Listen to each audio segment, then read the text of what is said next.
Samantala, PNP bumuo na ng Special Investigation Task Group na mag-iimbestiga sa kaso ng pagdukot at pagpatay sa negosyante at kanyang driver, kasama sa mga iimbestigahan ng posibleng kaugnayan ng krimen sa Pogo. Samantala, Police Brigadier General Elmer Ragay sinibak naman sa pwesto. Ang mga balitang yan hahatid sa atin ni Mar Gabriel. Mar. Yes, Wedge, may sinusundan ng lead ang Philippine National Police kaugnay sa kaso ng pagdukot at pagpatay sa negosyanteng Chinese at sa kanyang driver na natagpuan sa Rodriguez, Rizal. Ayon kay PNP spokesperson, Police Brigadier General Jean Pajardo, bumuo na sila ng Special Investigation Task Group para tutukan ang kaso ng pagpatay kay Kong Yuan Guo o mas kilala bilang Anson Ke at sa driver niya na si Armani Pabilio. Natagpuan kahapon ang bangkay ng dalawa sa gilid ng kalsada sa Rodriguez, Rizal. Ayon kay Fajardo, may mga pasa at gasgas sa mga biktima at may sinyales na sinakal ang mga ito. March 29 ang mapaulat na nawawala ang mga biktima na huling nakita sa isang Chinese restaurant sa Pasay City. Kasama sa alamin sa investigasyon kung ito ay simpleng kaso ng kidnapping for ransom o posibleng may iba pang motibo. Ayon kasi sa reliable source, nakapagbayad umano ng ransom ang pamilya ng mga biktima ng 3 tranches na halos umabot sa 100 milyong piso, ngunit pinatay pa rin ang mga biktima. Ayon pa sa PNP, kasama rin sa sisilipin sa investigasyon kung posibleng may kaugnayan sa Pogo ang krimen.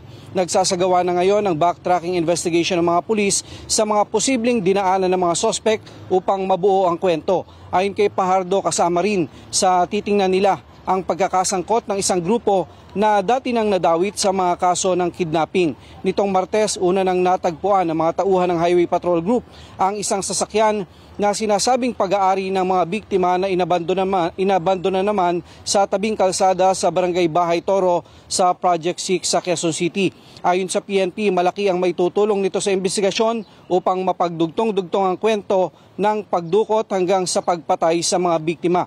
Samantala, kinumpirma rin ng PNP na inalis na sa pwesto ang hepe ng PNP Anti-Kidnapping Group na si Police Brigadier General Elmer Ragay. Sa harap na rin ito ng magkakasunod na kaso ng insidente ng kidnapping, kabilang na ang kaso ng pagdukot noon sa isang estudyanteng Chinese sa Taguig na pinutulan naman ng daliri.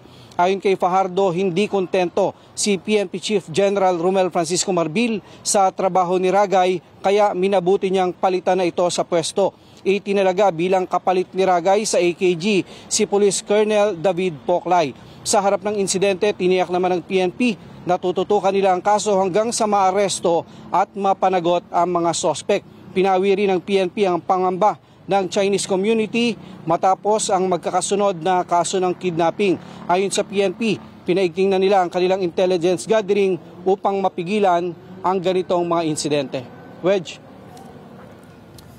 Maraming salamat. Nagbabalita si Mar Gabriel.